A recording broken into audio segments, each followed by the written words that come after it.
Okay, good evening, everybody. Can I just confirm that the meeting is now live to the public and being recorded? Over to you, Chair.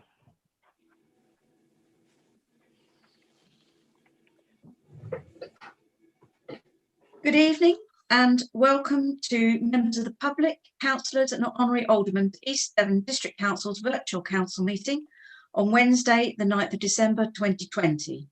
I am Councillor Kathy Gardner and I am your chair for the meeting. I would also like to welcome anyone watching the meeting via the live streaming. All participants here today are taking part remotely and the committee is being viewed online and recorded, so please bear this in mind throughout the meeting. And may I remind you to be careful with your language. May I also remind members that the Code of Conduct applies throughout this meeting. We also reserve the right to remove and disconnect any participant who is disrupting the meeting by whatever means. At this meeting, as this meeting is dependent on an internet connection and a power supply, in the event of a break in the internet connection or a power cut, please bear with us as we try to reconnect. If we are not able to reconnect after 15 minutes, the meeting will be adjourned and reconvened at a later date. Please check the committee page on our website for further details. Please make sure all microphones are muted when you are not speaking to avoid any background noise levels. Please keep your points short and do not interrupt when someone else is speaking. If you wish to comment, please raise your electronic blue hand and wait to be called. All councillors have been sent the agenda for today's meeting. Any members of the public who want to view the agenda can do so visiting the council's website at www.eastdevon.gov.uk. We will now start the committee by doing a roll call of all members here present. Can you please now unmute your microphone, and when you hear your name, please confirm by saying present. When you have confirmed that you are present, please remember to mute your microphone again.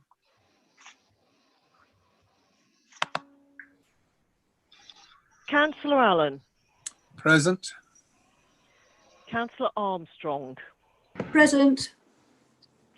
Councillor Arnott. Present. Councillor Bailey. Present. Councillor Barrow. Present. Councillor Bickley. Present. Councillor Bakey. Present. Councillor Bloxham. Present.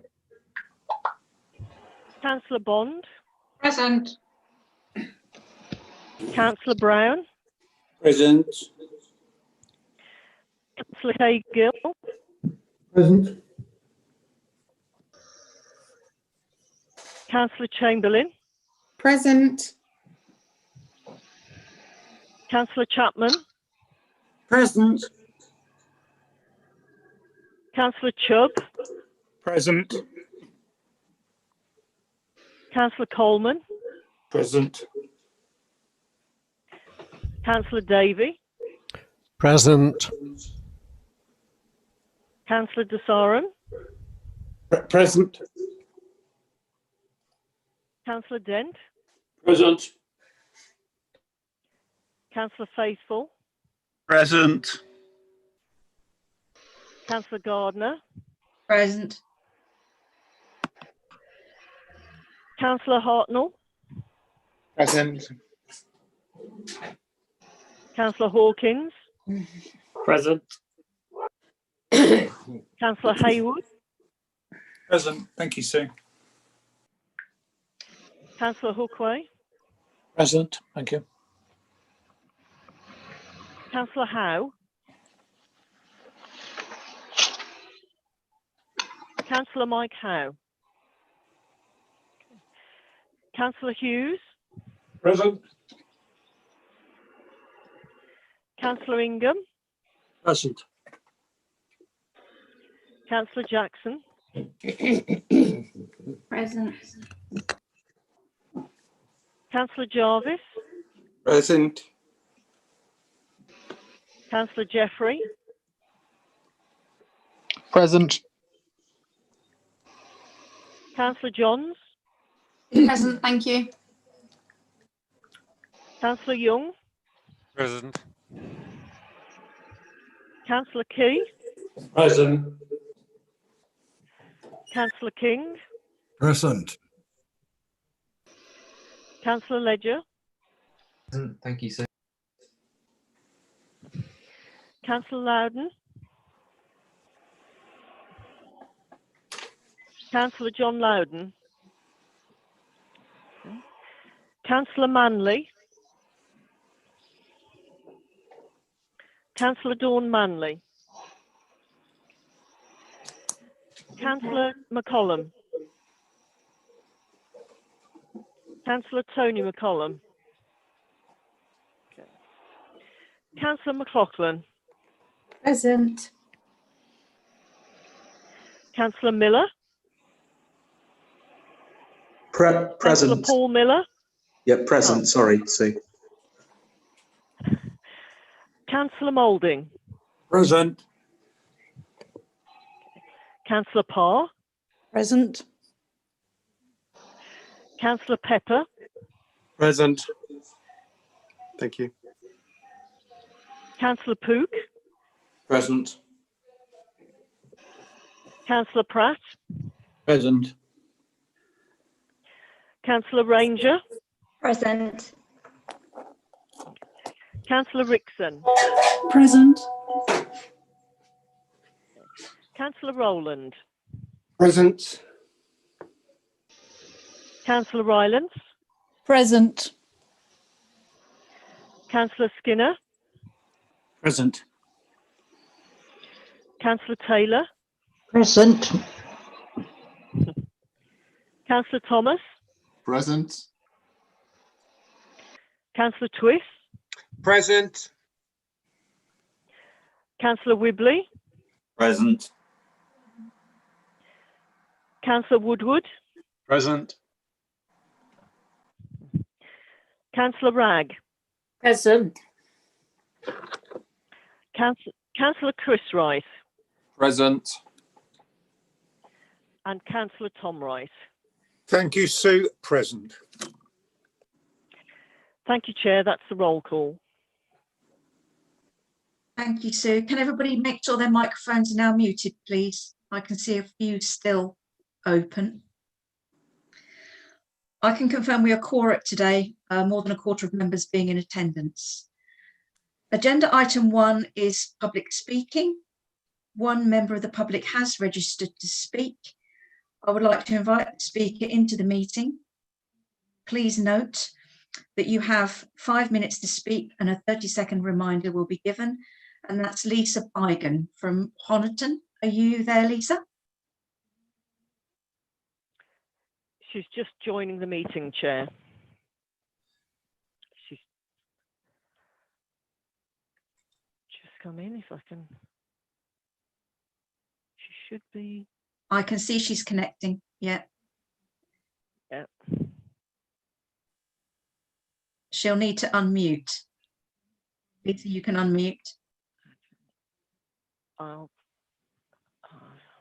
she gone? Just trying to locate her in the list.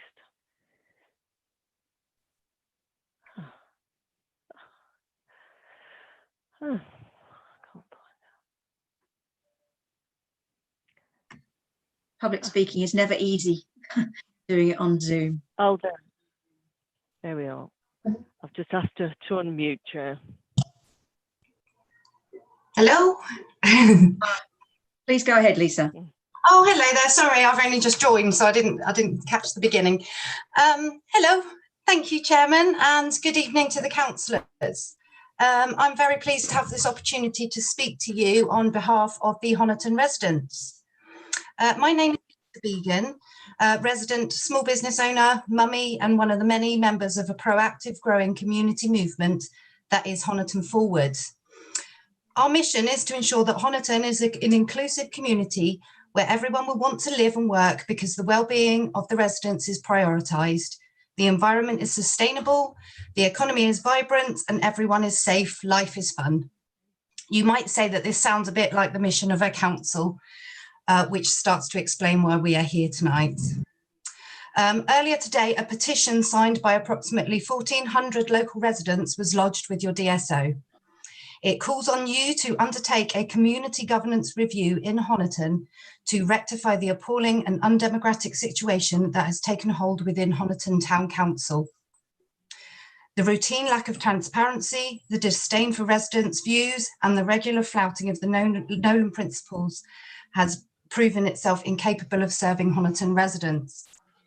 I do not propose to go through a list of the outrages that have occurred in Honiton Town Council, and you will probably know the story well. But if not, please can you inform yourself by reading the excellent paper by John Burgess on disputes and issues at Honiton Town Council. This sets out an upsetting story, and we have lodged it with information for your officers to see.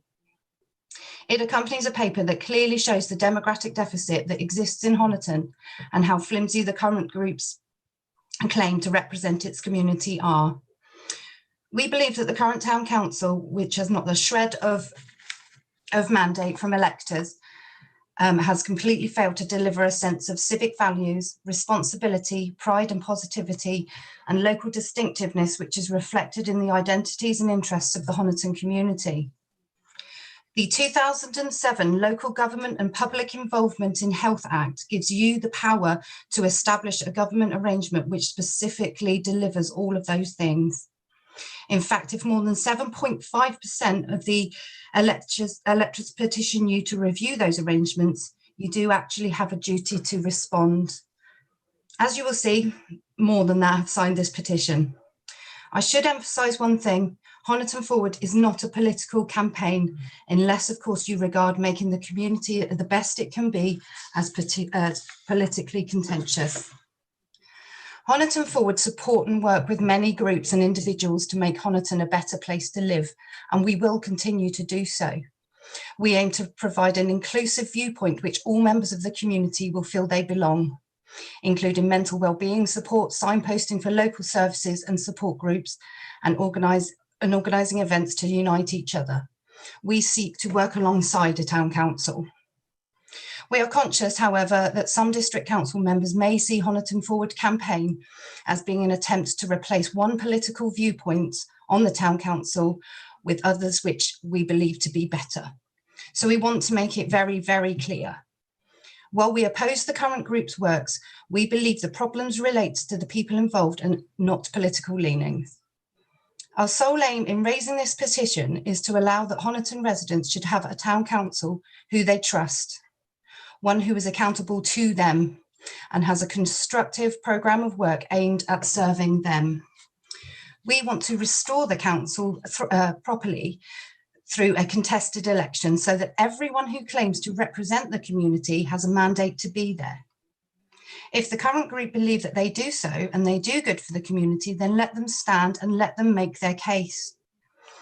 In March of this year, the Honiton community called on its town council to facilitate a new election. And while the majority of town councillors responded by stepping down, these remaining few refused to respond. So now Honiton is appealing to you. Those who oppose of this residents will argue that they do not have the power, to create a fresh start in Honiton. They will say that you should not interfere with the workings of another council, and generally speaking, this is probably a sensible approach. However, the 2007 Act gives the powers to ensure good governance arrangements in Honiton. And unless you act now, the residents will have no further means to transform the situation until 2023, by which time who knows what further damage could have been done. We are all living in difficult times, now more than ever. Community spirit, support, working together as a community, and positive and diverse attitudes should be a priority. The people of Honiton are looking to you to do the right thing and bring a fresh start for the town council, their community and their lives. Thank you. Thank you, Lisa, for your contribution. You may remain in the meeting and observe the discussion if you wish, or you can leave and view the meeting on the council's YouTube page. But please do now mute your microphone. Thank you.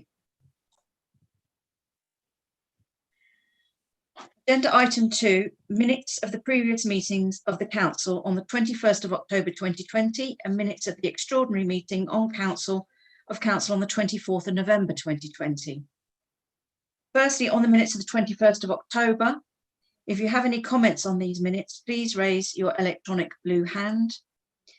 If there are no blue hands raised, I will take it that the minutes of this meeting are approved as a correct record. Thank you. I confirm that these are agreed. Secondly, on the minutes of the 24th of November, if you have any comments on these minutes, please raise your electronic blue hand. If there are no blue hands raised, I will take that all minutes of the previous meeting are approved as a correct record. Thank you. I confirm that these are agreed.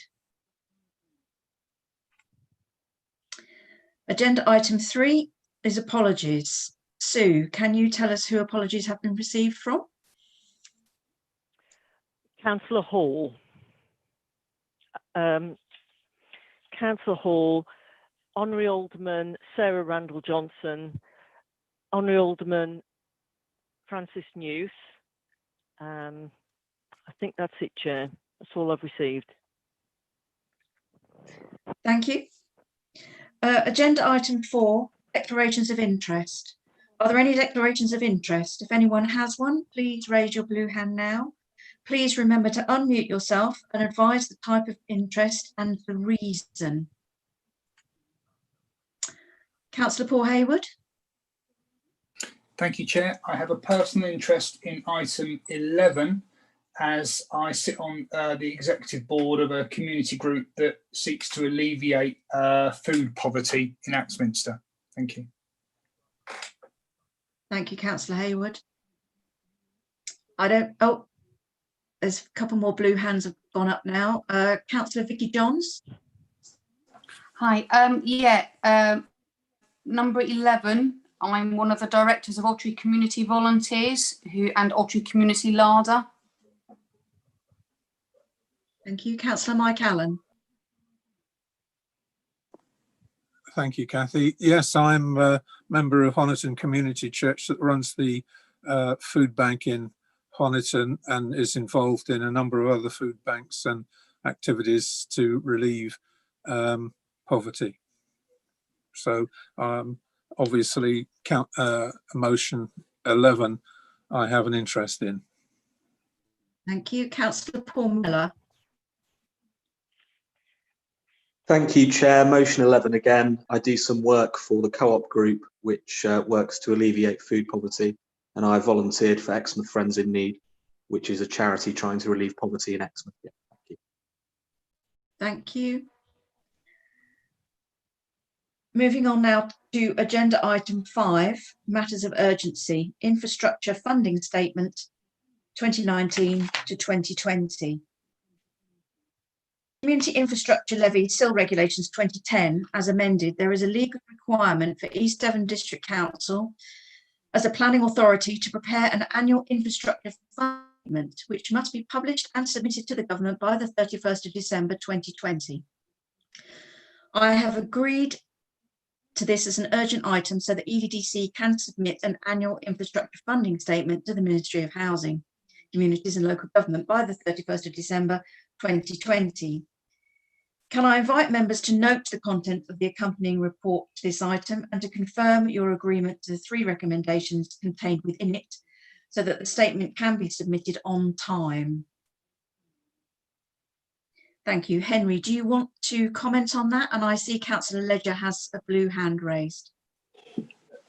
Thank you. No, I wasn't going to comment. I was just going to make sure that we're clear that there will need to be a vote, but if Councillor Ledger wants to introduce it further, then perhaps defer to him. Councillor Ledger. Thank you, Chair. It's just really just to say that this is a new requirement that we need to sign up to. It includes things such as our income and expenditure with regards to SIL, as well as an infrastructure list, which is a replacement to the 123 regulation. It will be going to Strategic Planning Committee to note, and it asks for delegation to the committee for years coming. So that's it from me. Thank you. Thank you. I think we probably need to just move to a vote. Councillor Moulding, do you have a quick comment to make?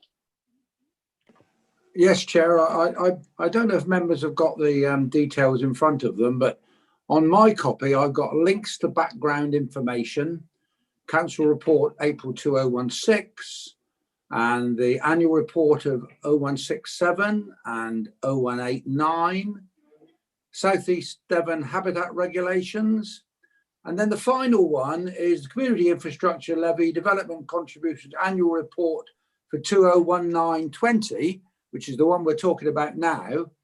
And on my computer, I can't actually access that link. So I haven't actually been able to study the annual report.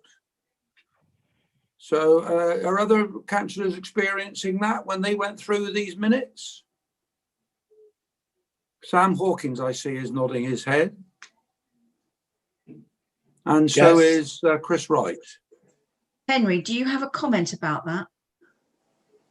Is that posing us a problem? Well, yes, it doesn't seem to be working on mine either, actually. I don't know whether that's an immediate issue or whether it was already there when it was published. It's been like it since first thing this morning. Nobody sought to mention it, though. I was out all afternoon. I only arrived back half an hour before this meeting.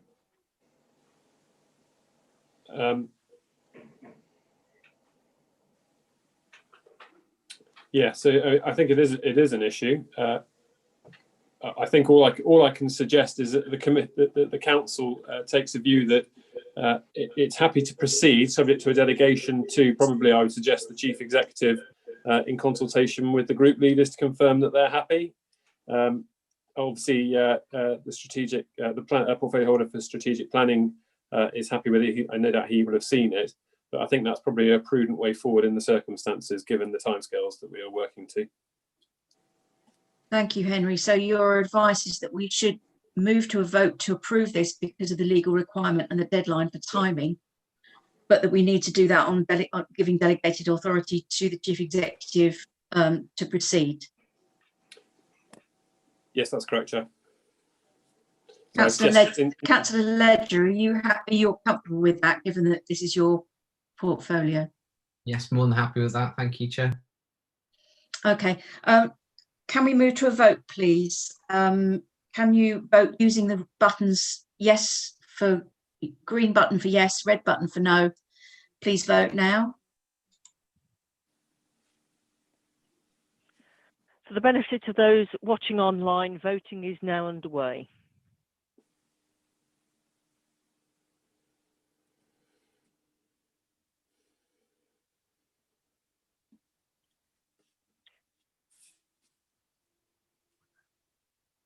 Okay, I think voting is completed, Chair. We have a bit of movement in the voting. I have 46 members voting in favour and none against. 47. Down to 45, 46 now, Sue. 46. And I think I see 5 blue hands. Are we assuming that those are abstentions, formal abstentions? I know we don't have to vote to note that, but I'm just pointing that out for the record. It's a clear majority. Yeah. Okay, thank you very much, everybody. We'll move on now to agenda item 6, announcements from the chairman and/or leader. There are no announcements. Agenda item 7, confidential and exempt items. There are no confidential or exempt items tonight. Agenda item 8, to answer questions asked by members of the council pursuant to procedure rules number 9.2 and 9.5. 21 questions have been received and all have been responded to in writing prior to the meeting. The questions were submitted by councillors Loudon, Miller, Faithful, Parr, Twist, Moulding, Hartnell and Allen, and we will move through those councillors in order to see if any of those people have supplementary questions. So first of all, councillor Loudon for question 1. No, thank you, Chair. Thank you. Councillor Miller, do you have supplementary for question 2? Yes. 2 and 7. Thank you, Chair. I'll start with 2. Can I ask that this letter asking the government to introduce legislation to limit the maximum noise levels of fireworks be sent to the relevant minister, as I've had residents recently asking me for an update, and after all, this letter was agreed by council back in February. Now, I understand the pandemic has interrupted things, but this is still a live issue, so can I ask the portfolio holder to agree to sending the letter? Thank you. Councillor Young, do you wish to respond? Yes, I will send the letter. I wasn't aware it hadn't been sent. Thank you. Thank you very much. Councillor Miller, your supplementary for question 7. Yeah, thanks, Chair. Thank you for the answer to my question about the recent significant member password data breach. A yes or no answer. Can the portfolio holder offer the council a categorical assurance that my emails and the data of many residents inside those emails were not accessed by any third parties? A yes or no answer, please. I think it's not going to be a yes or no answer. It's going to be, there will be a report coming through, and once that's available, that will be brought forward. So that's my response. Thank you. No, then. Thank you, Councillor Bailey. Moving on then to Councillor Faithful. Do you have a supplementary for question 11?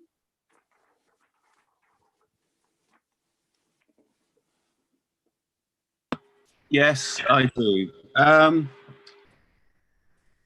On the principles of openness and transparency, how does this leader feel the members' advisory panel fits with their principles of openness and transparency? Councillor Arnott. Yeah, happy to take that. Thank you, Councillor Faithful, for the question. As I think I put in my reply, on election myself, I was extremely concerned, probably shared his concerns about this, which is why I moved as soon as I could, having become leader in May, June, to ensure that these advisory panels are now minuted properly and professionally by an employed clerk from this council, that those minutes are then agreed by the chair of the member advisory panels, which would usually be the chair of planning, in this case, Councillor Wragg, that they are retained on file, and if an application or applications come forward from that relate to those member advisory panels, that then enters the public domain. I think there is obviously a balance to be struck. Of course, developers, large-scale developers, have the right to request to discuss things with officers and relevant ward members and portfolio holders. And I think we'd all agree that's the right thing to do, because what we don't really want is planning applications being slammed in at the 11th hour when we haven't had the opportunity to try and help shape those so that they're in what might be the public benefits. Thank you, Chair. Thank you, Councillor Arnott. Councillor Parr, do you have a supplementary for question 12?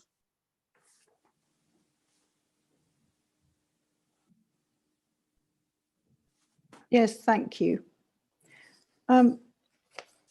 This is for Councillor Hayward. The medium-term financial plan runs from 2021 to 2031 and doesn't include this revenue loss. If Councillor Hayward's assumptions come to pass, surely the revenue loss of £2.3 million a year should be incorporated. How will this be done, and when will we start to see even more drastic problems in trying to produce a balanced budget? Councillor Hayward. Thank you, Chair. I'm afraid that there is no answer to that, because Councillor Parr is hypothesising on a comment made in a meeting. I postulated that if there were no cars, car parks would be useless. At no point, as Councillor Parr well knows, did I say that car park revenue will disappear. So I'm afraid her her question is disingenuous. We have car parks, we receive revenue. As we monitor the situation, and if government legislation changes to abolish cars, which was the point I made at that original AMF meeting, then this council would consider it. But given that government has not yet abolished cars, and we still have car parks, and we still receive revenue, I'm afraid the question, it's impossible to answer. So thank you for asking your supplementary, but I think the answer given is perfectly clear. Thank you. Councillor Twist, do you have a supplementary for question 13? Yes, I do. Thank you very much. I'm grateful for the reply to my question where EDDC is seemingly relying on the £115,000 share of the RSI fund to get all rust sleepers off the streets in this winter, at least, then into safe shelter. In comparison, Exeter received £917,850 of RSI funding, in addition to the Next Steps programme award of £440,000, which can also be used for non-permanent temporary accommodation support for rough sleepers until the end of March 2021. So my question is, can you please tell me if the £115,000 East Devon has from the RSI funding is likely to be enough to get all rough sleepers in the EDDC area off the streets of East Devon this winter into safe shelter, or would a successful bid from the Next Steps programme have helped even more? What capital projects are currently in the pipeline at EDDC to solve this problem permanently, considering we've been talking about this now for some time, and I think there's an item later in the agenda about it as well. So what are your plans, and what are the projects in the pipeline where the Next Steps funding, which Exeter have, would have been very useful for East Devon? Thanks very much. Councillor Twist, is that directed to Councillor Armstrong, your question? Yes, it is, as per the agenda. That's the portfolio holder. Yeah, thanks very much. Thank you. Thank you, Councillor Twist. I believe you've been very sneaky there, and you've put in two questions into one. But I'll be very kind and try and answer them both. Thank you for your indulgence. So regarding the Next Steps programme, I think that was the first one, wasn't it? And I think it was explained that we didn't apply for that because there aren't enough. I know people might think there are, but that we haven't got a sufficient number of street homeless in East Devon to warrant putting in an application for that. So that's that one. And it was for capital projects anyway.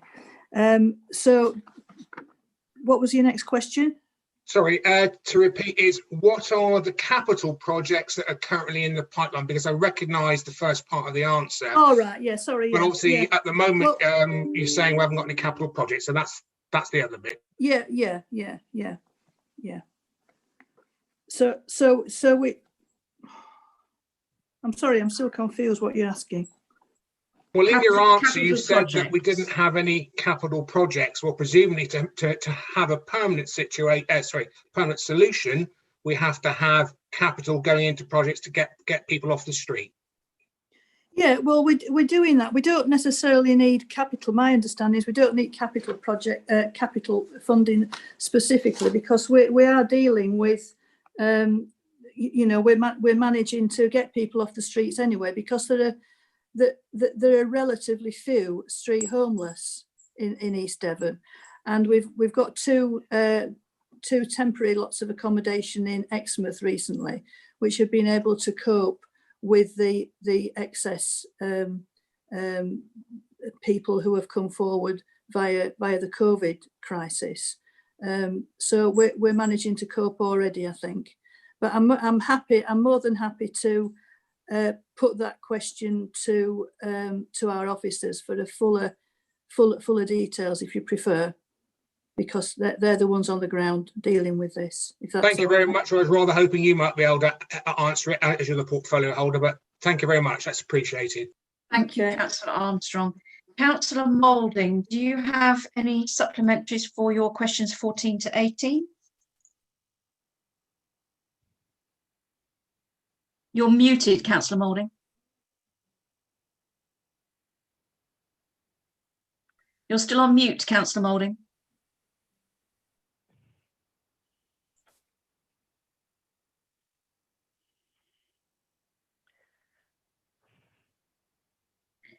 Councillor Moulding's been silenced. Oh, you're with us. Councillor Moulding. There we go. Right, so my first question was to the portfolio holder for democracy and transparency, and I thank the portfolio holder for her answer. However, my memory tells me that there were several references to the Property Matters newsletter document in that particular debate.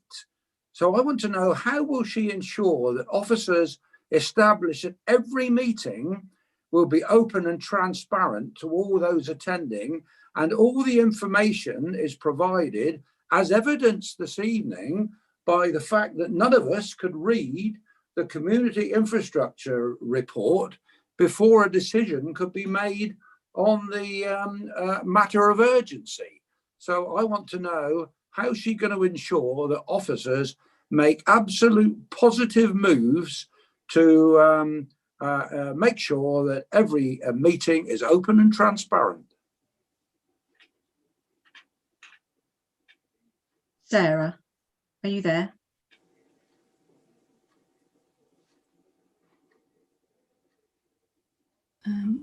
I hope I'm unmuted now.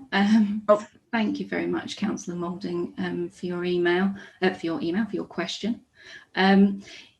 As explained in my answer to the initial question, this was a document that didn't actually relate to any of the items on the agenda. It was discussed at the agenda. It was referred to in the discussions on a number of items. And it's unfortunate that this particular document wasn't circulated in advance to all members, but that's not my understanding of the process going forwards. And I believe that the officers in this instance will be looking to ensure that all members, not just the committee members, receive that in future. Obviously, we have had an instance today where one of the documents that should have been a live link wasn't a live link.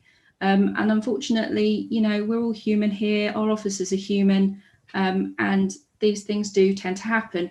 But I would encourage, if anyone becomes aware of a document that's missing from a document pack, or they leave a meeting having not received all of the information available to them, that they do get in contact with me so that I can investigate further, because obviously we want to ensure everyone is well informed. Thank you very much, Councillor Moulding. Councillor Moulding, do you have another supplementary question? Yes, the next one is to the portfolio holder for climate action, which is question 15. And again, I thank portfolio holder for her answer. But bearing in mind that the portfolio holder for economy and asset estimates that there may be no cars at all in our car parks in 10 years' time, how does the council decide over spending on charging points if it doesn't know what might happen with the reduction in cars in our car parks? Councillor Rickson. Thank you very much. Well, this is obviously semantics at the moment. We cannot actually predict that far ahead.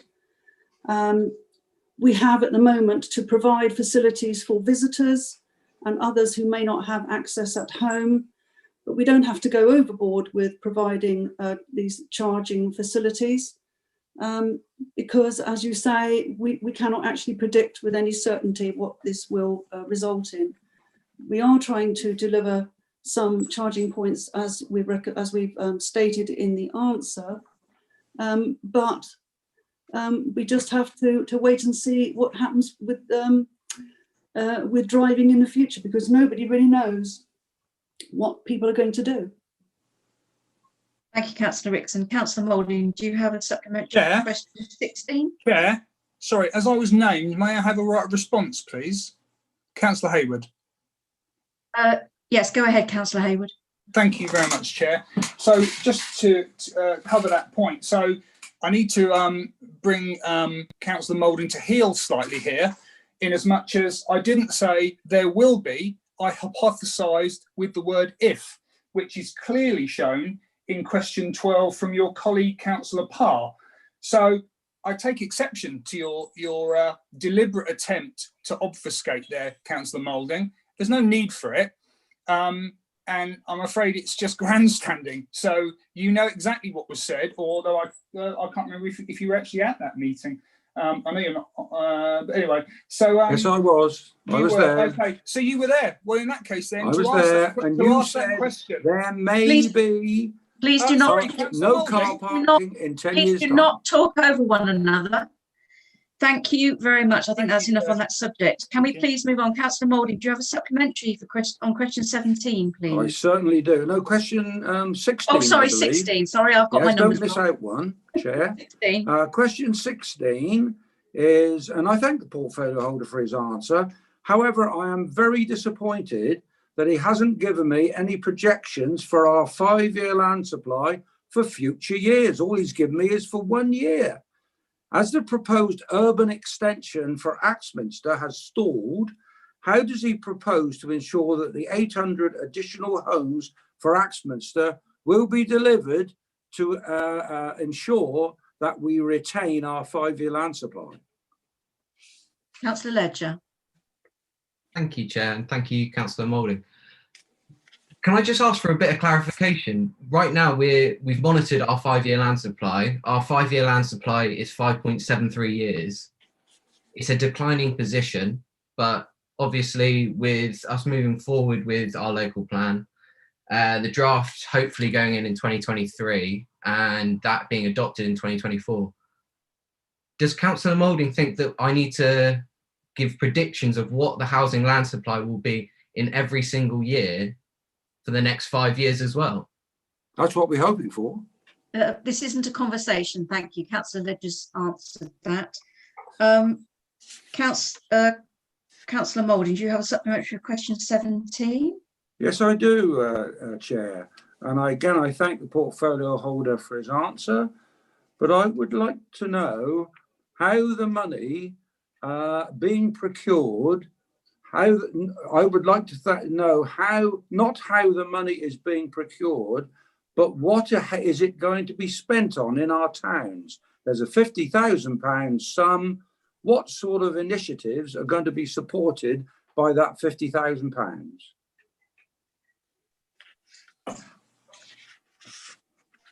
May I respond, Chair? Oh, yes, sorry, please, Councillor Hayward, yes. Thank you. So the first line of the answer, a report will be coming to Cabinet in February 2021. I think that's your answer, Councillor Moulding. If you wait till 2021, February, you'll see it. Unfortunately, what's going to happen before February 2021, on the 1st of January, it is a cataclysmic economic disaster, by all accounts, unless the leader of your party can charm his way through the EU this evening.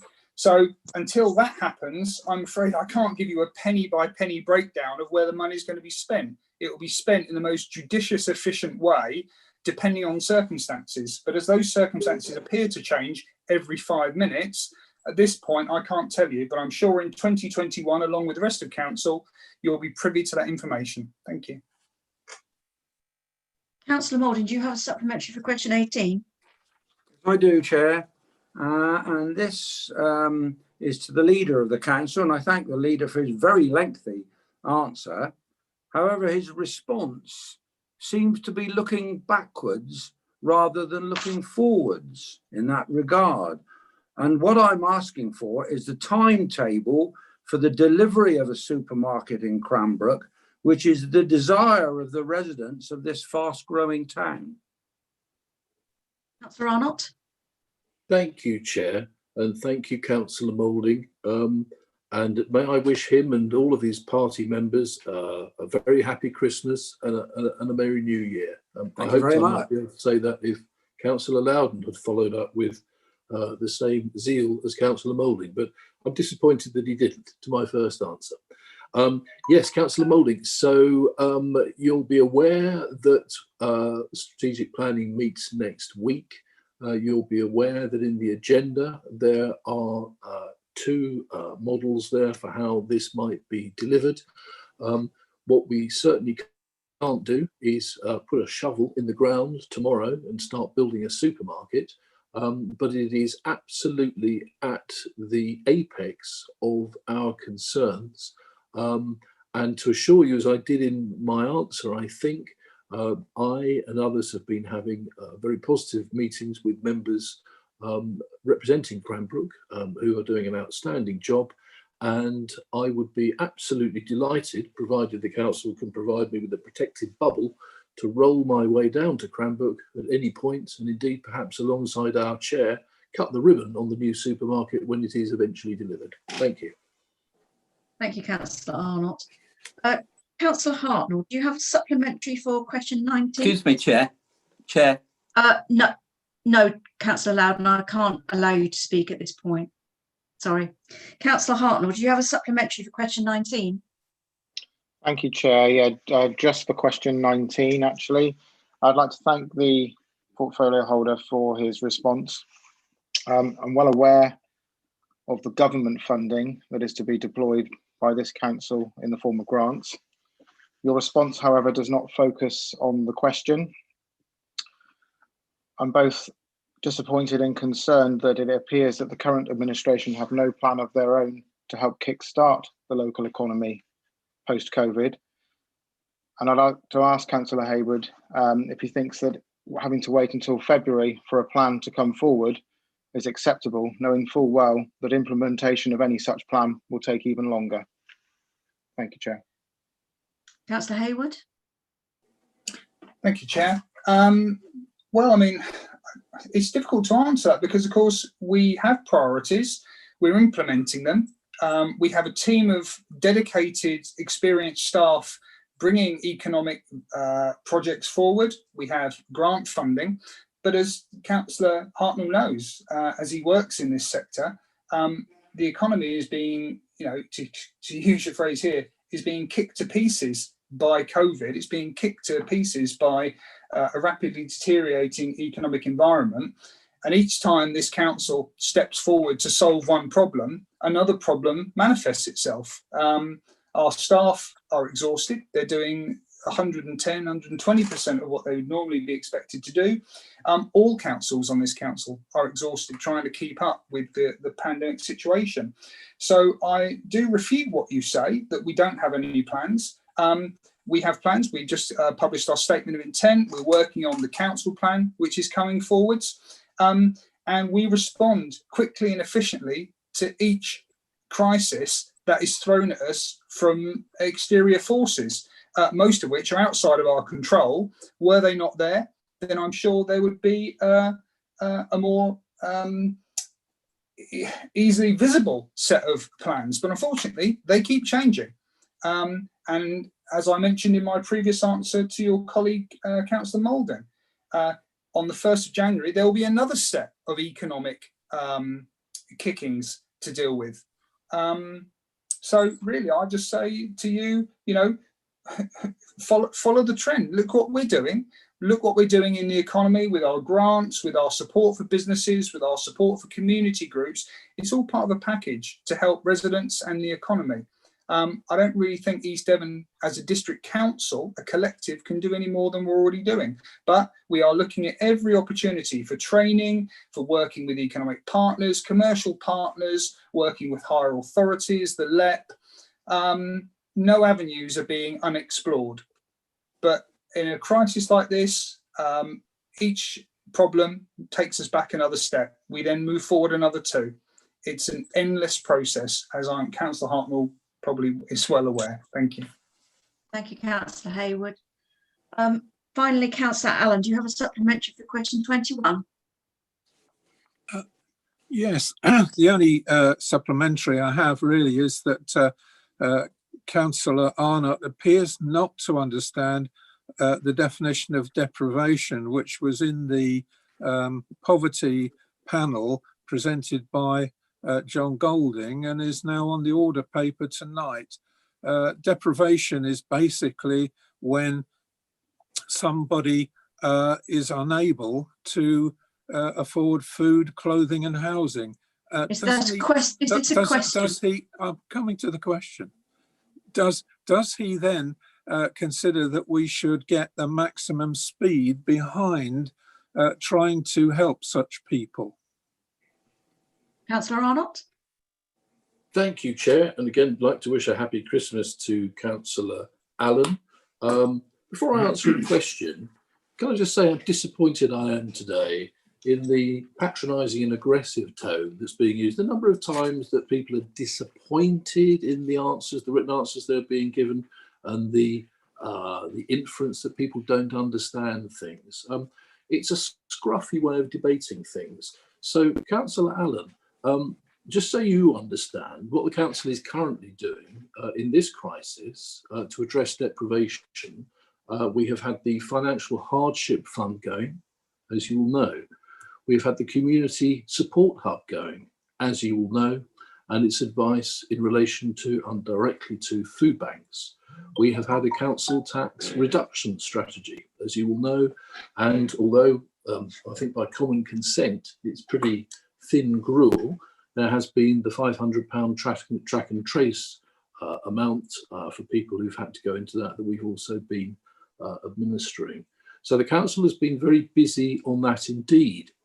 I think a general comment on the issue of the urgency of addressing poverty is, as he knows, it is, and as Councillor Hayward has already pointed out, the current level of crisis deprivation is going to exacerbate because it is likely the circumstances of the pandemic will sadly go on deep into the spring.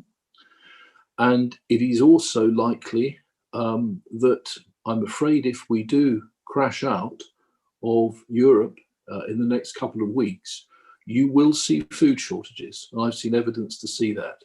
So this is very urgent. And obviously, as we get further down the agenda, there we will have a further discussion on this. But I don't think anybody disagrees that we're looking at a crisis that's happening right now. I would say at Christmas, what we don't want is a competition amongst members for who cares most about the poor, because I think Dickens might be able to write a novel about that. Let's be very careful. It won't be helping those in deprivation if some of us wish to depict ourselves as caring more about that than others. We need to work on this together. Thank you, Chair. Thank you, Councillor Arnott. Moving on to agenda item 9, reports from the Cabinet and Council's committees and questions on those reports. Can I please receive the minutes of the following committees and approve any recommendations? Recommendations are summarised on pages 23 to 26. The first set of minutes to come forward are the minutes of Cabinet from the leader, please.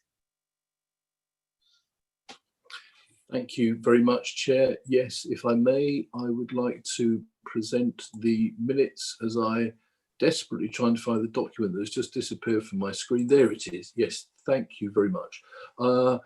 It's my pleasure to report the Cabinet minutes for the 28th of October 2020, minute numbers 227 to 243, and also the minutes of Cabinet 25th of November 2020, minute numbers 249 to 266. Thank you, Chair. Thank you, Leader. Do we need to vote formally on these because we can't wave our hands in the air?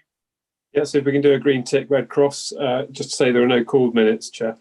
Thank you. So can everybody please vote now for those minutes? Green for yes, red for no.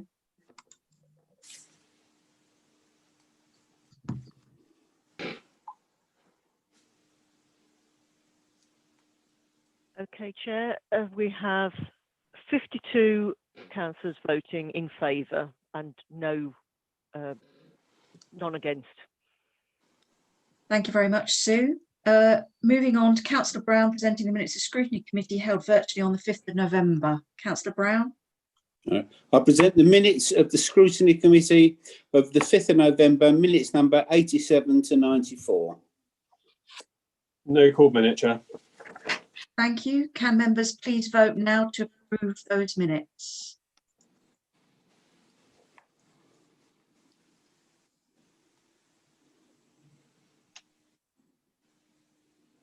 Okay, Chair, 52 voting to approve. Thank you, Sue.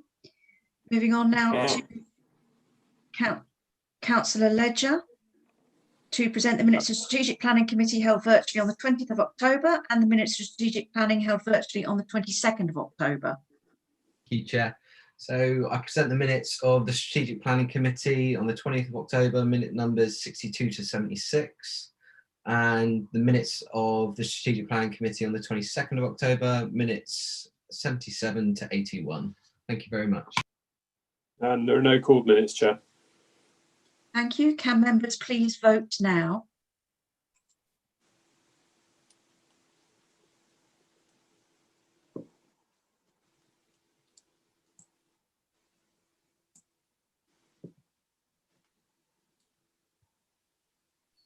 Oh, I have 52 councillors voting to approve. Thank you, Sue. Councillor Wragg to present the minutes of Planning Committee held virtually on the 7th of October and minutes of the Planning Committee held virtually on the 4th of November. Yeah, present the minutes of the meeting held on 7th of October and the 4th of November. And there are no called minutes, Chair. Thank you. Can we please vote now?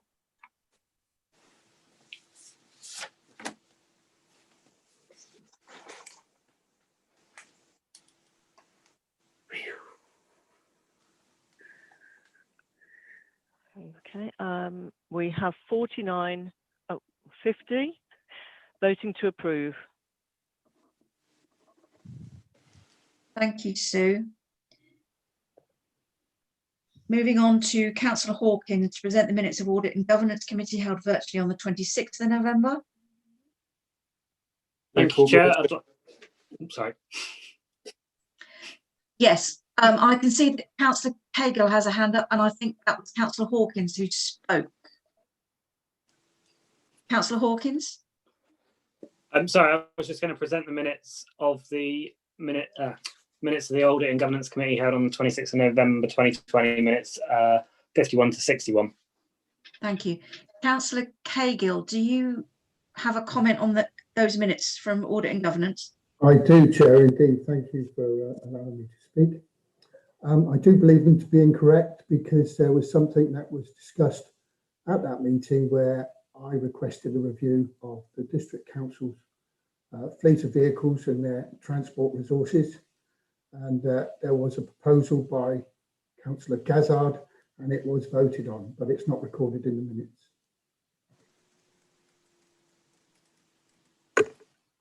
Henry, do you want to make a note of that? Councillor Yes, Hawkins? definitely. I mean, technically speaking, of course, it is for the committee itself to resolve its minutes after its next meeting. So I think that's probably something that Councillor Cahill can pick up there. But we'll pick it up as officers in the meantime with him as well and with the chair. Thank you for that. Thank you, Councillor Cahill. Thank you. Moving on to Councillor Whibley, minutes of Licensing and Enforcement Committee held virtually on the 18th of November. Hi, present the minutes of the Licensing and Enforcement Committee held on the 18th of November, minute numbers 51 to 59, and of the Licensing and Enforcement Subcommittee on the 14th of October, numbers 27 to 31. And there are no called minutes, Chair. Thank you. Can members please vote on those 2 minutes now, please?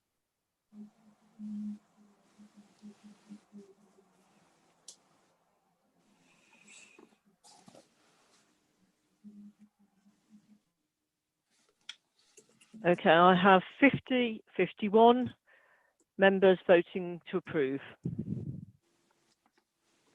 Thank you, Sue. Sorry, everybody. Did I skip a vote on Councillor Hawkins' minutes of Audit and Governance? Well, I think they ought to go. I think they ought to go back, Chair. If they're unhappy with the accuracy of what they say in terms of recommendations, I think they ought to go back. Great, thank you. And finally, for Councillor Gardner to present the minutes of the Standards Committee held virtually on the 13th of October, and I present those minutes to the Council for approval. No called minute, Chair. Can everybody vote on the minutes for the Standards Committee now, please? Thank you.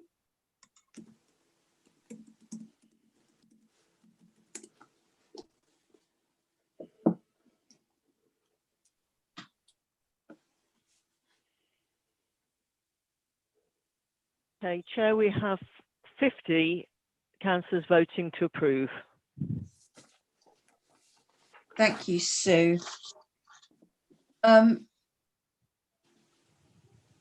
Right, moving on to agenda item 10, changes to governance arrangements. This is a report from the monitoring officer about the changes to the political balance and committee allocations arising from Councillor Miller leaving the Democratic Alliance group. Can I invite Henry Gordon-Lennox to address his report, please? Thank you, Chair. I don't think I need to say anything really, other than happy to answer any questions there may be, but otherwise I'd ask you to approve the recommendations, please. Thank you, Henry. I think this just needs to go to a vote to approve those changes as presented by Henry. Can we all vote now, please?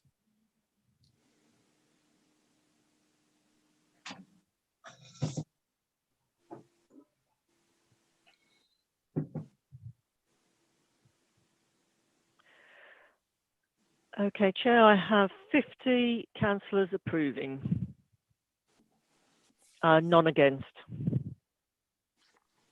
Thank you, Sue. We now move on to item 10 on the agenda. This is the motion on poverty strategy and actions. I don't intend to read the motion in full since it's very lengthy and included in the agenda papers. This is proposed by Councillor Mike Allen. So I would ask Councillor Allen to speak to the motion, and after he has finished speaking, I will invite the seconder, Councillor Chapman, to speak. So first of all, can we please hear from Councillor Allen? Thank you very much, Chair. It's pretty obvious that coronavirus has delivered profound shockwaves across the country and seriously damaged both health and economy. At the time when people are losing their lives, measures to help the spread of the disease are adversely affecting people's incomes, job security, and life chances for the young, and diminishing our social contacts. All of this is essential to health and emotional well-being. Now, as Paul Hayward said at Cabinet recently, poverty should not become a political Councillor football. Hayward, thank you, Councillor Allen. Councillor Hayward. As Councillor Hayward said formally at Cabinet, poverty should not become a political football. I'm grateful for his interruption. This is why this motion was sent to Paul Arnott, Eileen Wragg and others in advance. I didn't get into this council to fight tribal issues. And so I have requested the involvement of various people. Now, Marion Rickson and Councillor Gardner were all concerned to put forward motions in October 2018 and October 2019. And the last meeting at council in October or November, the latter decided that there was a set of key policy statements which Paul assures me will be in the new corporate plan. Or should I call him Councillor Arnott?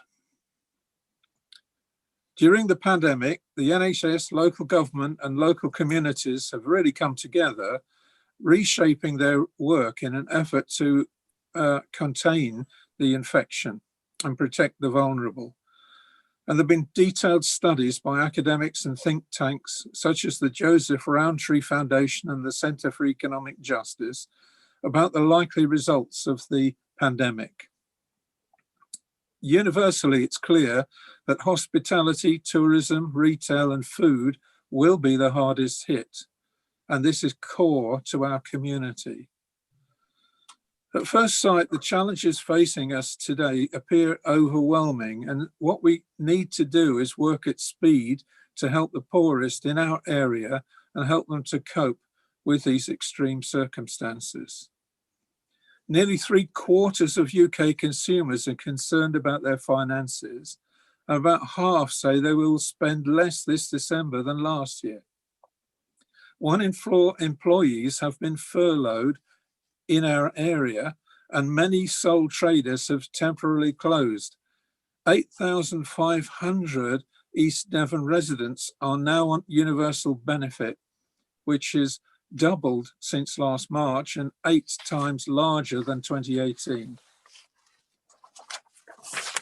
Despite 230 billion spent by the government, including 63 billion loaned by the government in 2020, the Office of Budget Review has predicted that up to 40% of some of these loans could default, and mortgage and rent arrears have climbed even further. We are therefore needing to look at the consequences for our economy very fast, for our residents expect nothing less from us. We need to find ways of limiting the rise in unemployment and helping people who lose their jobs find work as quickly as possible. Work remains the best protection against poverty, but even then, it's not enough. There must be a living wage and an appropriate level of housing costs. So it's vital that we focus on creating more good jobs with decent pay and hours and security and opportunities to progress as the economy changes. The £2.9 billion Restart programme is a significant and welcome intervention, and I'm hoping that we can make full advantage of it in delivering new large-scale employment support for those who are unemployed more than 12 months. There's a £2.5 billion investment to doubling the number of work coaches at job centres, so our partners are able to help considerably. But I believe we're too slow in scrutinizing our local policies. In October 2018, the motions by councillors Gardner and Rickson highlighted the poverty agenda, and the key policy objectives that we presented between councillors Allen, Miller, Arnott, Wragg and Moulding was approved. But we're still going through the motions in trying to put a policy together, and it's far too slow. While SMT focuses on what officers can do immediately, according to national government deadlines and present policies, we councillors need to be as united and creative as possible in working with them to fill up any gaps, to support those in destitution and lay the ground for recovery. The highest numbers of households in deprivation are in Exmouth Town, Exmouth Littleham, Exmouth Withycombe, Honiton St Michael's, Honiton St Paul's, Sidford and Seaton. And each ward has 100 or more households in deprivation on 3 or 4 levels. Action in these 7 wards would make a massive help to the situation in our authority. Our local economy is also dependent on self-employment, and some of the people who run their own companies or work on arrangements for 0 hours contracts need our help to fill gaps in government provision. For example, anyone who started a new business in 2020 just doesn't qualify. So how can we help such people? 1 in 3 local children are in deprived homes. They need a laptop, many of them, to complete their and continue their education. Can we help them? 1 in 6 mortgages went into default this year. Is there any way that we can find a mechanism for helping slow down that level of mortgage default? Now, we've got flexibility with our budgets to provide emergency relief to people. Is the budget big enough? We need to work together and work fast in all of these issues. And so this motion reflects the views of both Overview Committee and Poverty Working Group, and it needs us to work together. It's just bringing things forward, which were going through the process, but still hadn't yet come to Cabinet. Please, could you support this motion as a united group of people? I know it's a complex motion, but it is nothing that hasn't already been proposed to the various committees all I'm trying to do is bring things together, and all my colleagues and people I've spoken to have been concerned to move at pace. Please can we agree this motion to move forward? Thank you, Chair. Thank you, Councillor Allen. Can I please ask Councillor Chapman to second the motion, please? I'll second the motion, Chairman. And can I say that in the meantime, I understand the officers and staff have a heavy workload, but we are in an emergency. Christmas, New Year and the coming months are going to make things worse. I'd like to thank John Golding for letting me know that Citizens Advice have got more phone lines in, so hopefully they'll be able to deal much better with the pressure they are under. I do, however, have concerns around the problems of safe houses for domestic abuse. Christmas and New Year are flashpoints, normally fueled by alcohol, as I'm sure a lot of you know. I really feel for someone who's been badly violated and then put on a train and sent to a B&B. We need to know that they are getting support. Their mental state must be heartbreaking. Are the support groups coping, or do they need support as well? And I'm pleased to let the council know that Exmouth Town Council is contacting all support groups in town to find out how they are coping with the demand and to find out if they need any assistance. I do second the motion. Thank you, Chairman. Thank you. If councillors wish to speak on this subject, can you please remember to raise your blue hands? I will start with Councillor Brewster Saran, please. Good evening. Thank you, Chair, and a very merry and prosperous Christmas to everyone. I wanted to start by saying that you'll be pleased to see that I'm not going to get into the competition that was offered to us about who cares most about the poor, but I am happy to support a practical motion to assist those in the greatest need within our district. I think Councillor Allen identified three key areas: hospitality, tourism and food, and I think they're particularly relevant to Exmouth as a coastal town, and I feel that especially so as I represent Littleham, and I support the work of the panel which I sit on, and I believe that what we're doing tonight is making Cabinet respond to this more effectively and quicker. And I don't wish to steal anyone's thunder, but I've seen some recommendations put forward by Councillors Ledger and Councillor Bailey. And I think that one of the key measures that they've outlined is to improve the communication with the towns and parishes around financial resilience, because I think financial resilience is the key to all of this, because Councillor Allen mentioned this in terms of people being able to get hold of laptops in order to proceed with their education and to manage their mortgages. So I think that as a council working together, we have a great opportunity to show how much we can do for our residents. And I certainly back the work of Councillor John Gold and his team. And I think that the panel will hopefully be able to make some recommendations quickly, because the key problem which we are faced with is to achieve faster actions before the onset of the January, February, March and the terrible weather that comes. So I leave you with that measure, wishing everyone a happy Christmas, and thank you so much indeed, Chair. Thank you very much. Thank you. Councillor Armstrong, please. Well, thank you, Chair. Yes, such a lot of things to comment on in the items that the previous three speakers have said. But I'd just like to say, I'm sure that we are all agreed that poverty is important. And as chair of the Poverty Working Panel, of which Councillor Allen is a member, I do understand the concerns raised by some members about the urgency required to action various points in the current action plan. And I've expressed this urgency on more than one occasion to panel members. So I'm hoping there's not a suggestion that I, as chair, or other members of the panel are dragging their feet, because that's far from true. So I would just like to clarify some points in this motion, which some members may not be aware of what is happening recently.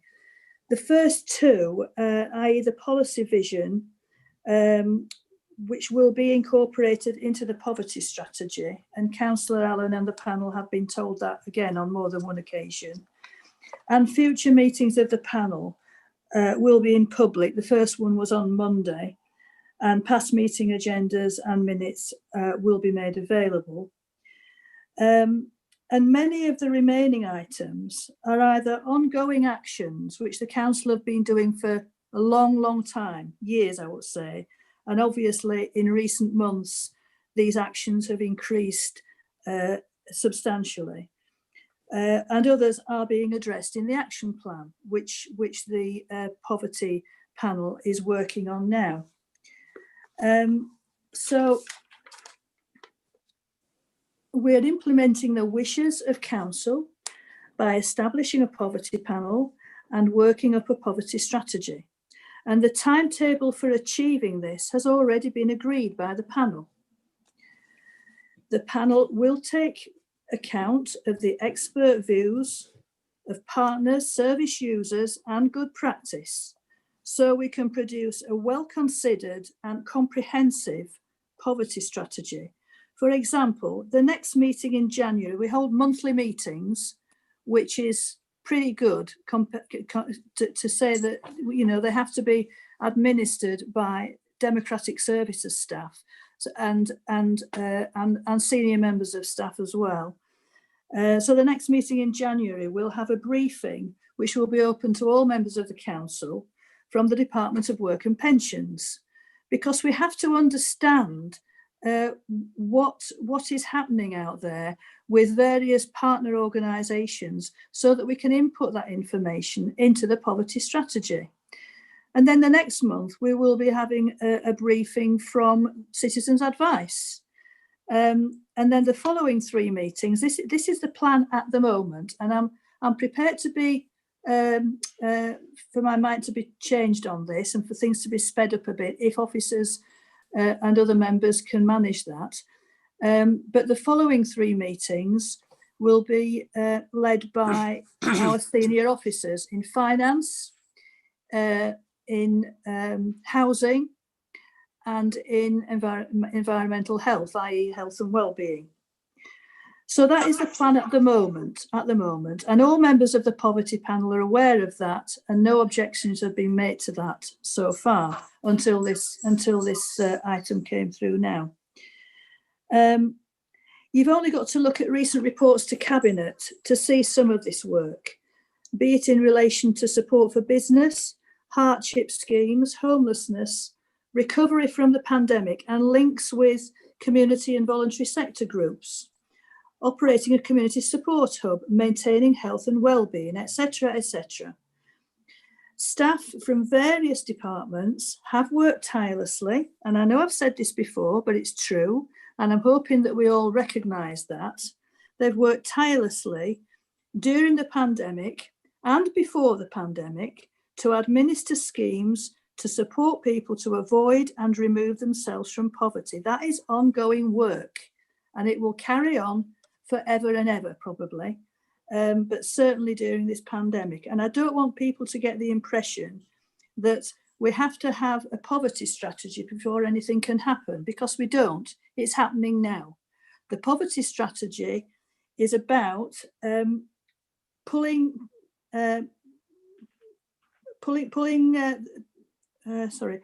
everything together so that it's a coherent scheme and a coherent policy. That's what it's all about, which we've never had before. We've looked at our sphere of influence and concluded that whilst there is much good we can do, so much of the poverty we are witnessing is a result of social policy and decisions that this government has made and not tackled. So all members of the panel are more than fully aware, and I hope members of the full council are aware as well, that there's only so much that we can do. And as Councillor Allen has just stated, there are gaps in government provision, and we have to accept that, or we have to tackle the government about these gaps, because it is quite a lot of this, a huge percentage of this poverty is to do with government policy, and we can't get away from that, and we mustn't get away from that. Is the budget big enough? No, it's not big enough. It'll never be big enough. But we'll do what we can with the limited amounts that we have, and we'll work in partnership with other organisations. So, for example, some of the voluntary organisations that I know Councillor Allen and others are working with in their own communities, they're doing such a lot of work voluntarily and giving up a lot of their time and money probably to help people who are really suffering. And that's really great. And a few of us are in the process of supporting those groups and having meetings with them and trying to find out what more we can do to help them. I'm sorry to go on about this so much, but it is very dear to my heart, as it is very dear to Councillor Allen's heart, I know. So what I'd like to just say is we have got, there is going to be an amendment, which I think Councillor de Sarum has already mentioned, an amended motion, which I will leave for someone else to speak about. But I hope that at the end of this debate tonight, we will be able to move forward positively as a cross-party group, because I think that's what makes this group. It's a cross-party group, and up until now, I thought we've been working really well together, and I'm hoping that that will continue, and we'll move forward as quickly as possible to achieve a really fit-for-purpose strategy and an action plan. So I'll be happy to listen to what other people say, and I'm open to suggestions. But I would recommend the amended motion that's going to be presented shortly. I think that's all for now. Thank you, Chair. Thank you, Councillor Armstrong. Councillor Rixon, do you have anything to add to what Councillor Armstrong has said? No, I'm afraid really, I think she has covered a lot of the points that I was going to make. But I would just say that obviously the Poverty Working Panel was specifically set up because we did recognise that the poverty crisis was getting significantly worse and impacting more and more on people. But the points have been made already, I think, by Councillor Armstrong. So I'll leave it to others to carry on the debate. Thank you, Councillor Rixon. Councillor Ledger, please. Thank you, Chair. And thank you to Councillor Allen for proposing this. I welcome the fact that he actually spoke of the Joseph Rowntree Foundation in his actual proposing speech. Now, they've just come out with their biannually report that shows that last year 2.4 million people live in destitution. And after the effects of COVID, that's significantly going to increase. So I completely concur that, yeah, we do need to do something, and we do need to do things now. The part that I don't agree with Councillor Allen's proposal as it is that it sends, well, it asks Overview to look into this, then sends it to Cabinet. And to me, that's just losing time. We can debate this once, get this right and get this moving. Whether that needs reports coming back or such like, I think we can improve the quickness of it really, whilst aiding officers with their time as well. So if I could just read out a shorter amendment. This council endorses the work of the Poverty Working Party in seeking to identify and address poverty within the district. We are pleased to note that the policy vision is being included in this strategy, that meetings are now being held in public, and past minutes and agendas are also being made public. Whilst acknowledging the work already being carried out by the council across numerous service areas and the work of the Poverty Working Panel, this council is concerned about the unprecedented challenges now being faced by many residents. In recognition of the worsening poverty crisis, council hereby refers the motion to the first Cabinet meeting of 2021 to be held on the 6th of January for Cabinet to give it urgent consideration and to decide whether a further report should be prepared to identify the practicable and affordable further actions with a view to, and these are bullet pointed, identifying any emergency actions for prioritisation, helping address gaps in the benefit system, applying for available grants, strengthening families and communities with clear signposting, improving communications with towns and parishes around financial resilience, promoting long-term economic growth potential, addressing issues affecting all age groups with regards to mental health and employment, and assessing how the poverty strategy and action plan can be expedited by the Poverty Working Panel without compromising the evidence-based programme of work. Now, out of courtesy, I did circulate that with Councillor Allen before the meeting, just so that he was aware of this going. And I don't want this to be a political football. It is just a case of trying to expedite the process and come up with results quicker, whilst keeping the evidence-based programme in place and not detracting from the Poverty Working Panel's work. Thank you. Thank you, Councillor Ledger. You've moved an amendment. Councillor Bailey, are you seconding the amendment proposed? Yes, please. Shall I speak? Yep, you can speak to that. Thank you. Thank you very much. And thank you very much to Councillor Allen for his motion. I think the thing that particularly concerns me amongst a whole array of issues in East Devon at the moment is the issue of what's going to happen when furlough ends. And I think actually the figures are slightly higher than Councillor Allen mentioned.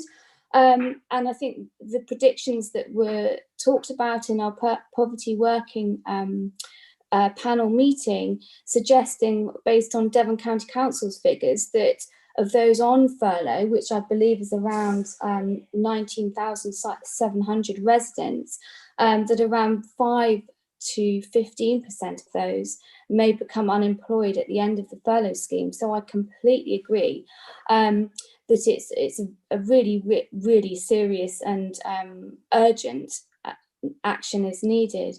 I do think, however, it's about striking a balance in how we do this. So my preference, whilst I agree with a lot of what Councillor Allen says, is that this is referred to Cabinet as an urgent matter for the first meeting in January, for Cabinet to decide on those particular issues.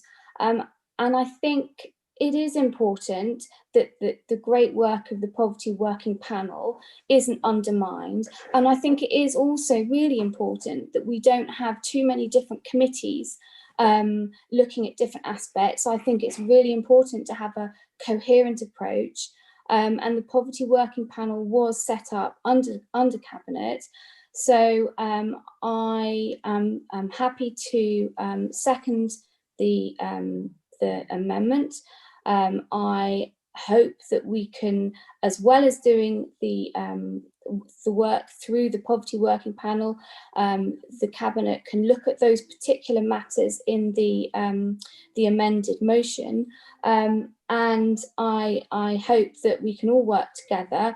I believe that we can. I hope that going forward into the new year, we can all work collaboratively on the emerging council plan, because obviously poverty will be a really important item in that as well. So I think at the moment that's all I've got to say. Thank you. Thank you, Councillor Bailey. As an amendment has been proposed, we need to vote on that amendment now before any further debate. Point of order, Chair. You haven't asked me whether I will accept the amendment yet. And since Councillor Allen, yes, are you able to accept it? It's a point of order, Chair. Since you were personally involved in drafting the amendment, do you think that it was appropriate for you to make an attempt to block me?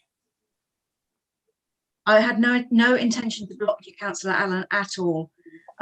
So you admit you were involved in drafting the amendment? I was asked for my advice. I'm sure that is perfectly correct. It was one of those things which I was very concerned about, making sure there was openness and transparency and impartiality about this amendment. And so for that reason, I undertook to talk with Paul Arnott and with circulating the amendment and our response to it, which is now lodged with Sue Howell and Henry Gordon Lennox.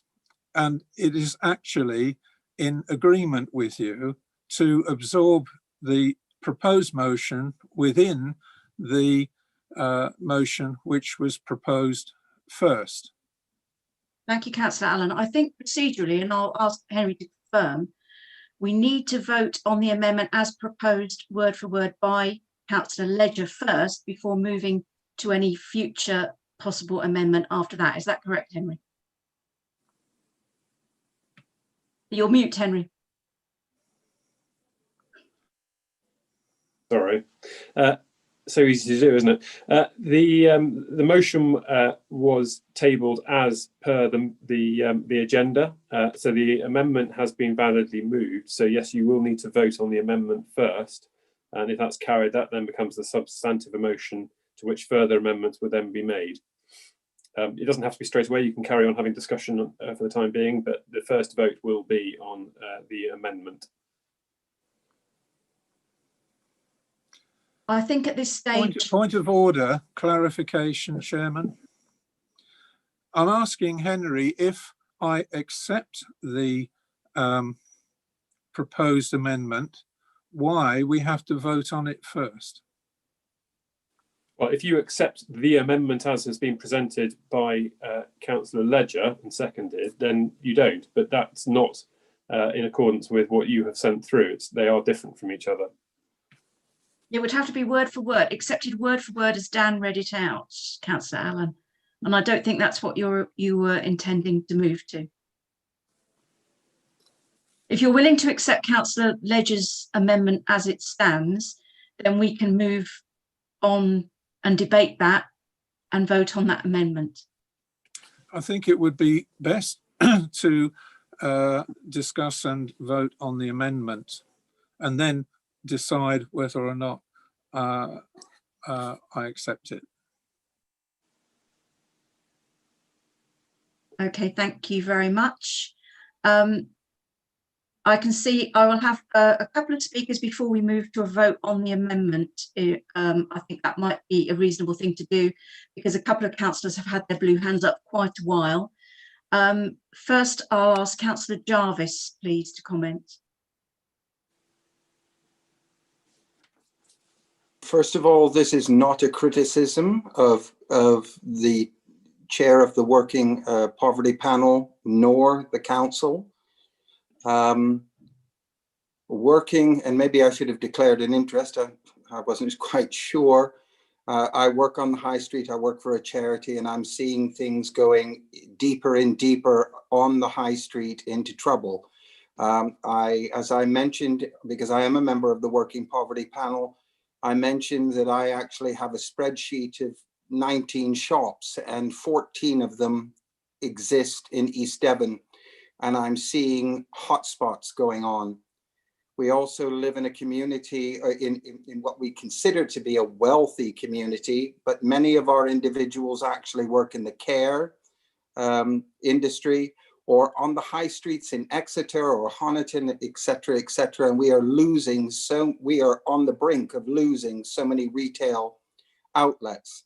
I'm just concerned that whilst we are working towards a goal of helping as many people as we possibly can, and I do understand very firmly that there are only so much we can do, we are headed for a tsunami.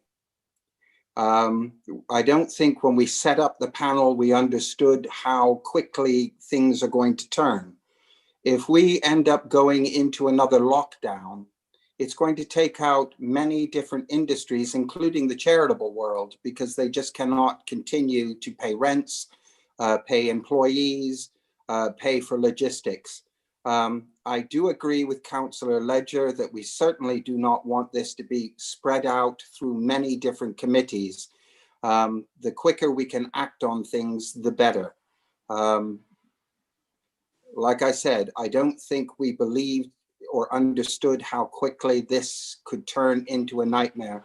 We are looking across the district And just looking at the information that was put forward at the meeting on Monday, we are seeing areas that have never requested any assistance suddenly having to request.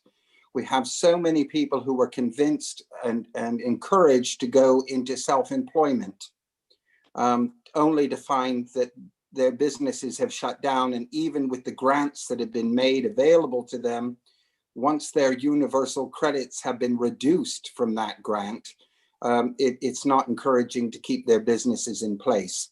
So I would just like to say that obviously we do only have control over certain things, but the quicker we can act on those things without spreading it across the council would be a preferable method. Thank you, Councillor Jarvis. Councillor Bragg, please. Thank you, Chair. Well, I applaud Councillor Allen for really being very diligent about this. I know it's a matter that's been close to his heart, and quite genuinely, it's something we can work all together on. It's something I'm a firm believer in, having practiced that way of working at County Council. I'm hoping that, you know, we'll progress this at District Council. It's an issue that transcends politics. Speed is vitally important in this, and I don't see why should it go through one committee and another committee all the time. People are suffering. So come on, let's get together, folks. Thank Paul Jarvis for he recognises as well how important it is, especially now in this time. There's incredible hardship, lots of unemployment. We've heard of the tens of thousands of jobs going. There are people in real need. I see it. I'm a trustee of a welfare trust, have been for 24 years. Had somebody come to me the other day saying, I help a local charity, never thought I'd have to ask for help myself. And she's in that situation, got 3 children, one with a life-limiting illness, the other 2 with problems. And it's people like these, they're in desperate need. So please, let's not go through the committee route. Let's get this done as speedily as we can. And I know that Mike Allen, I've known him for some years now. I've known him through his work as an extremely conscientious councillor, as chair of the local plan working party. Steve did as well, my husband. And so I'm sure this is for the, you know, it's in the genuine interests of the people we represent. So let's put the party politics aside, all of that. Let's get a move on and push this through. We got off to a slow start with this council. Unfortunately, we had delayed meeting after delayed meeting. We're finally up and running. Can we not now, you know, present the public with something positive? Never mind who takes the credit. It's the council will take any credit that's due, but we should be doing this. We have a duty of care. Thank you. I'm sorry, I'm a bit wound up about it, but you know, we're all seeing the need in our communities. So I'd like to thank the contributors here tonight, because I know they have genuinely held reasons for doing what they're doing. Thank you. Thank you, Councillor Ragg. Councillor Hayward. Thank you, Chair. 3 things. One, I don't think it needs to be said, but I'd like perhaps to, through you, remind everyone that when the chair speaks, every other member is quiet. That's just respect for the chair. Secondly, through you, I got some clarity from Mr. Gordon Lennox as to what exactly points of order are used for. I was led to believe that a point of order has to be followed by the part of the Constitution that you are using to raise that point of order, not just to interrupt, because it's very rude. So perhaps through Henry, through Mr. Gordon-Lennox, I might seek some clarity on when points of orders are used and what is the procedure, because I'm a fairly new councillor. Some councillors have been doing this for a lot longer, and one would think they would know the rules like the back of their hand. The third point is just, again, a point of clarity through you, Chair, from Mr. Gordon-Lennox. We have been put forward an amendment by Councillor Ledger, properly seconded by Councillor Bailey. And is my understanding correct that if Councillor Allen wishes to accept it wholesale, then that's it, there's no need for a vote. If he chooses not to accept it, which is his right, it's his prerogative, then it's voted on. If the vote is found to be more in favour than against, then that amendment is carried. Is that my correct understanding, Chair? Thank you. Councillor Hayward, I believe you're correct that a point of order should reference the point in the Constitution. I did deliberately allow Councillor Allen some leeway this evening, and I don't always do that. Henry, can you please clarify the point that Councillor Hayward has asked about the amendment? It is also my understanding that Councillor Allen actually didn't accept the amendment as a replacement for the original motion. So we will shortly move to a vote on the amendment. Can you confirm that's true? Yes, that's correct. And if the amendment is carried, that then becomes the substantive motion, which is then voted on again. Point of order 11C, yeah. Chair. Councillor Allen. I didn't say that I wouldn't accept it. I'm afraid, actually, I think, Councillor Allen, you need to make that decision immediately. You can't reserve that decision until you've heard some debate. That's my understanding. Well, in that case, as far as I'm concerned, I accept the amendment. In that case, Henry? Yeah, and presumably the seconder does too.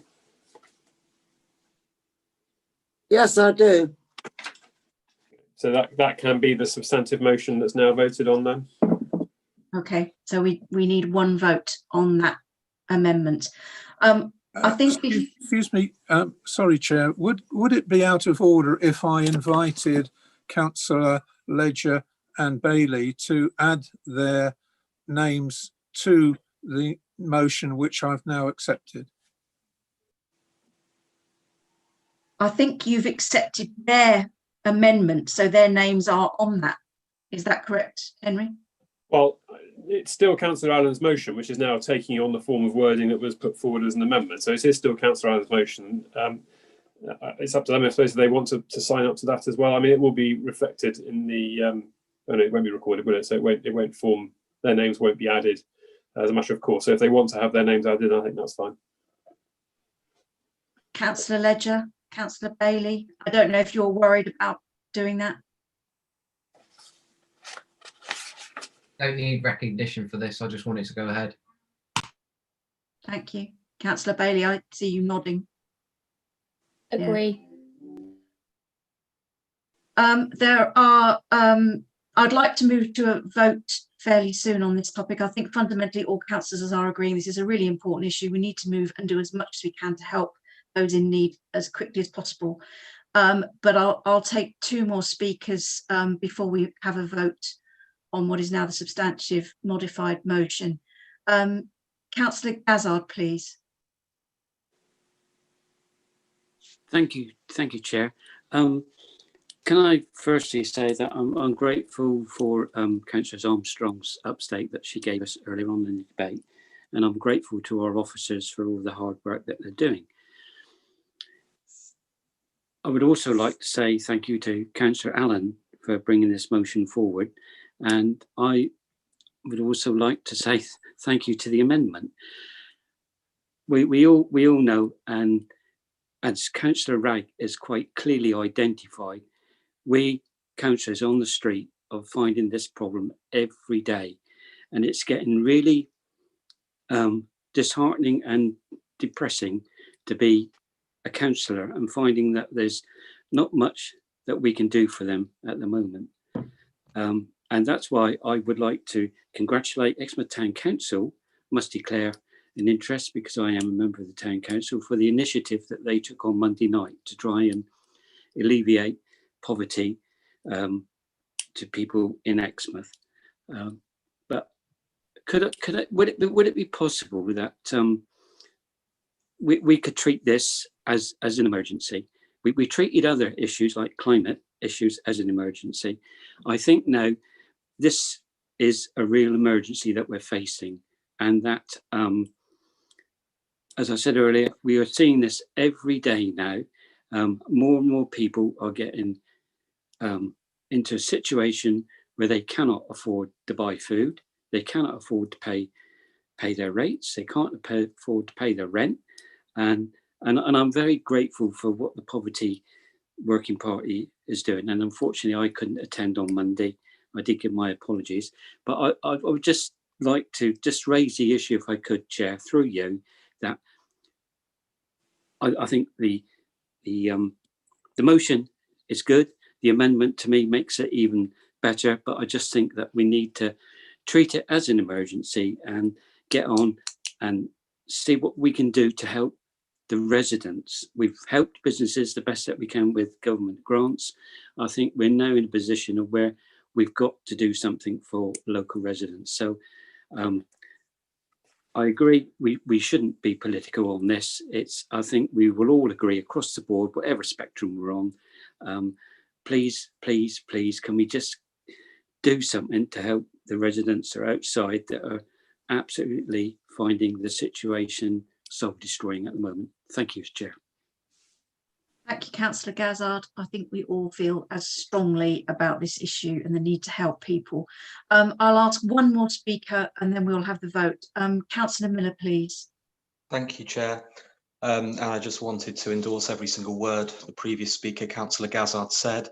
I was originally resistant to any substantial amendment to Councillor Allen's motion because I feared it would turn into a party political debate.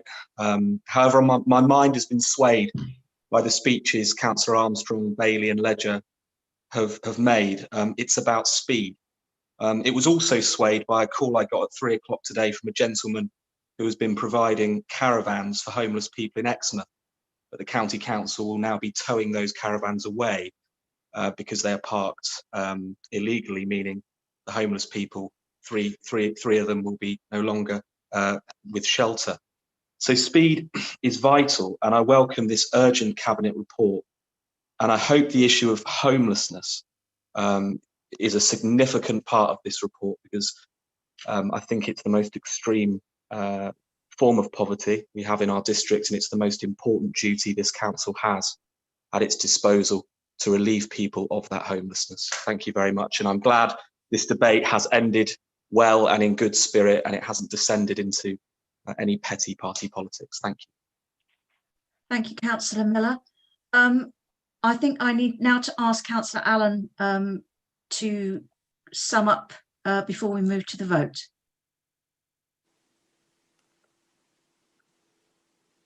Thank you very much. I just want to pay due acknowledgement to the part which you have played, Councillor Gardner, in constructing this approach, and to thank Councillors Arnott and Bragg for their support and their kind words about me. I don't think Councillor Hayward needs to worry about any negativity.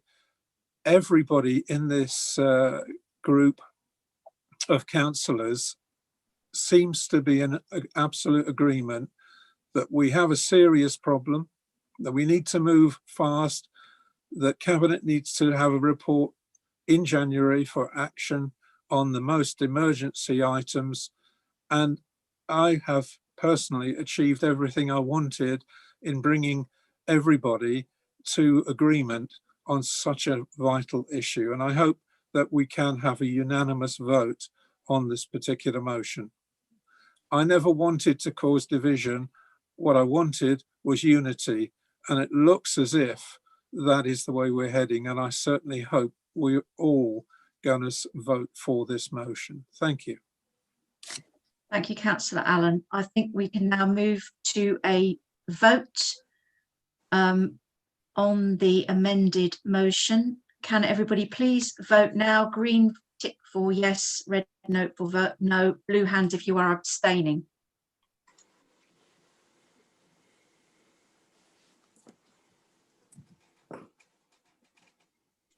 Okay, Chair, we have 56 councillors voting in favour and none against or abstaining.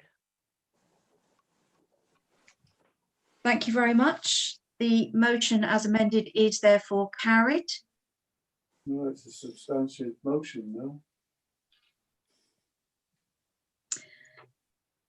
That draws that item to a close, and that brings our meeting. Sorry to interrupt, Chair. Could we just note that it was carried unanimously, because it was?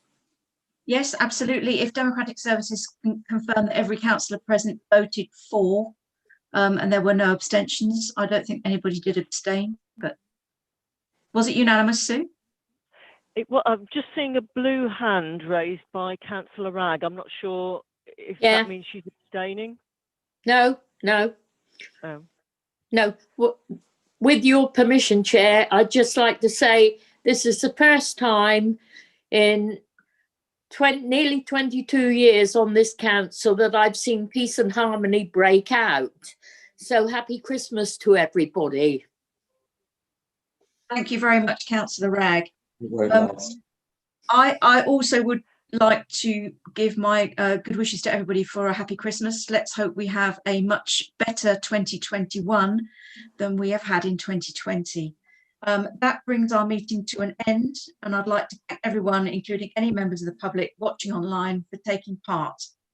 However, can I just remind all those present that the supporting officer will confirm when the meeting is no longer being recorded or going live. And until then, your comments will be live to the public. Thank you. Happy Christmas.